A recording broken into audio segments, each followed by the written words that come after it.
Alléluia. Bonjour chers frères et sœurs, dans le beau et précieux nom de notre Seigneur Jésus-Christ.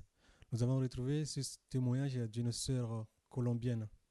Ce témoignage est le témoignage d'une sœur colombienne qu'elle a reçu en juin 2015.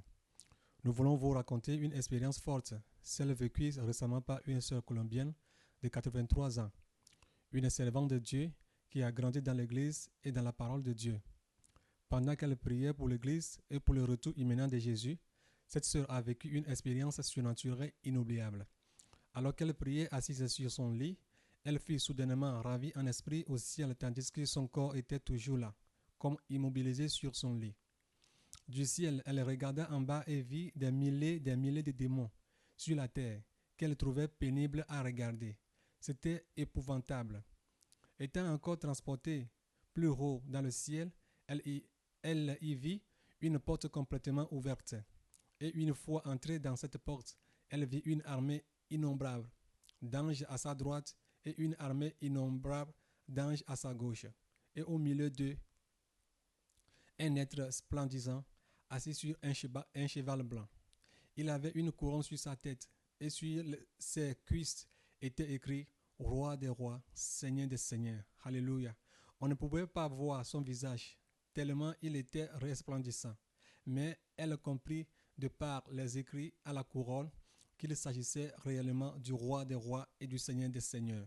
Du haut, elle vit des anges encore plus nombreux qui couraient çà et là et qui s'affairaient autour des tables dans un endroit immensément grand. Mais la sœur n'arrivait pas à comprendre ce qui se passait autour d'elle. Et puis elle fut prise par Jésus qui lui dit, ces anges courent car il faut qu'ils se dépêchent à préparer le festin des noces. Tout est prêt. L'ordre a été donné par mon Père. Tout a désormais été fixé. Seigneur, répliqua la femme, mais que signifient tous ces démons que j'ai d'abord vus sur la terre? Jésus lui répondit, dans ma parole, il est écrit que dans les derniers jours viendront des démons en très grand nombre. Et maintenant, ils sont déjà lâchés sur la terre. C'est pourquoi le monde est dans un tel émoi. Ces démons veulent détruire les miens. Ils veulent les arracher de ma présence, les tourmenter, les disperser et les distraire, afin qu'ils ne soient pas prêts pour mon retour. Mais Seigneur, que va-t-il arriver à ton peuple, ces démons que j'ai d'abord vus sur la terre? Jésus lui répondit, dans ma parole, il est écrit que dans les derniers jours viendront des démons en très grand nombre. Et maintenant, ils sont déjà lâchés sur la terre. C'est pourquoi le monde est dans un tel émoi.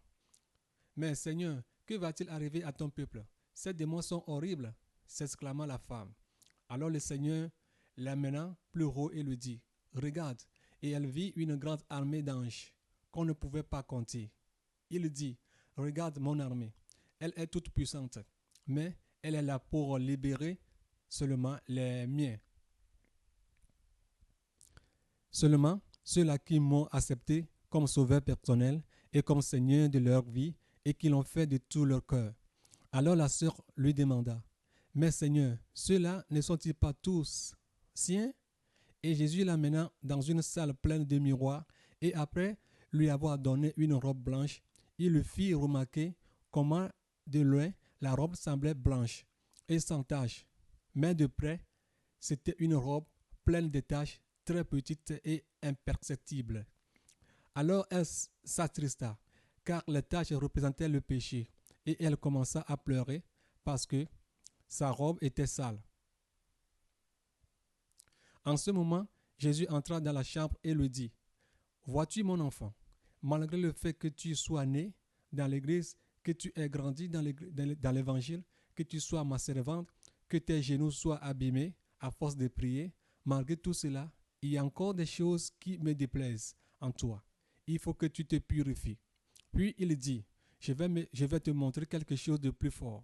Et il m'amena dans l'église locale qu'elle fréquentait actuellement, en Colombie. C'était pendant une journée de culte. L'église était pleine de monde et il lui dit, écoute ma fille, j'observe tous les cultes et comme tu peux le constater toi-même, il n'y a aucune robe parfaitement blanche et les robes les plus sales sont celles des anciens et des dirigeants. Regarde attentivement.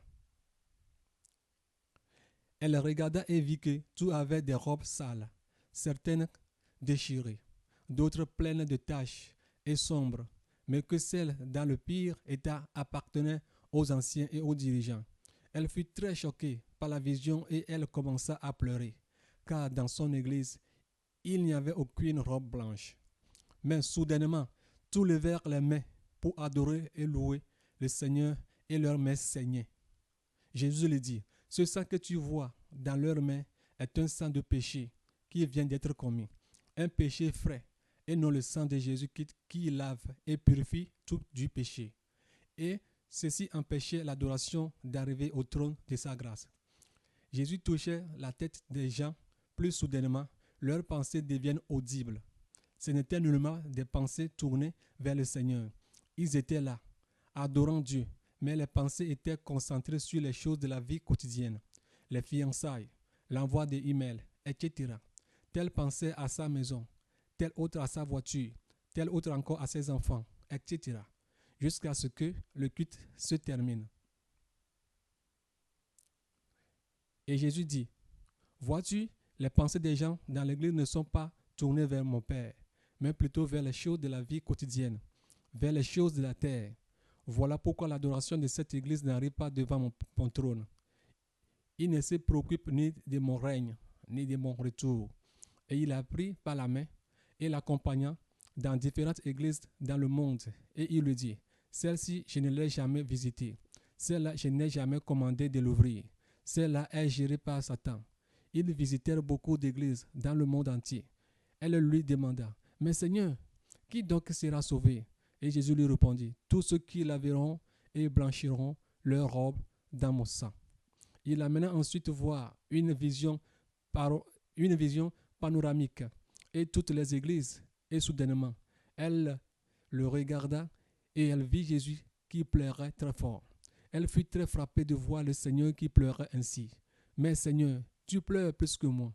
Et il dit, oui, mon enfant, le pire, c'est que tous pensent être sauvés. Et elle dit, mais Seigneur, quel est le but de cette vision que tu me montres? Il lui répondit, écoute, tic-tac, tic-tac, tic-tac. Et le bruit augmentait de plus en plus. Entends-tu mon enfant? Et elle dit, oui Seigneur, c'est le bruit d'une horloge.